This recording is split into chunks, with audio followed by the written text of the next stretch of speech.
Baby பேரட்டுக்கு எப்படி நம்ம feet பண்ணுறோம் அப்படின்னு சொல்லிட்டு பார்க்க போகிறோம். செர்லாக் வந்து ஜென்ரலாக நம்ம கலக்குவோம் இல்லையா குழந்தைங்களுக்குலாம், அதே மாதிரி செர்லாக்கை கலக்கிட்டு சிரிஞ்சில் நம்ம ஃபீட் பண்ணணும். சிரிஞ்சை நம்ம வந்து கிளிக்கு பழக்கிற வரைக்கும் நம்ம வாயை திறந்து தான் அப்படி ஊற்றி விடணும். சிரிஞ்சு வந்து அது பழகிருச்சுன்னா அதுவாகவே ஆட்டோமேட்டிக்காக வந்துட்டு வாயை திறந்துடும். அவ்வளோதான். கொஞ்சம் வெதுப்பாக வச்சுக்கோங்க. குழந்தைங்களுக்கு எப்படி நம்ம ஃபீட் பண்ணுவோமோ அதே மாதிரி தான்.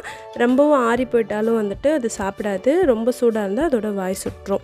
அது மாதிரி பார்த்து நம்ம வந்து செர்லாக்கை கிண்டி கொடுத்துக்கணும். சிரிஞ்சில் ஃபில் பண்ணிவிட்டு எவ்வளோ வேணுமோ அந்த அளவுக்கு கொடுங்க. கழுத்துக்கு கீழே ஒரு பேக் தெரியுது இல்லையா, அந்த பேக் வந்து ஃபுல்லாகிற வரைக்கும் கொடுத்தாலே போதும். அதுக்கு மேலே கொடுத்தோன்னா வந்துட்டு அதுக்கு மூக்கு வழியாலாம் இருந்து வர ஆரம்பிச்சிடும். அப்படி இல்லாட்டி வாய் வழியாக கக்க ஆரம்பிச்சிடும். அந்த டைமில் ஸ்டாப் பண்ணிடுங்க.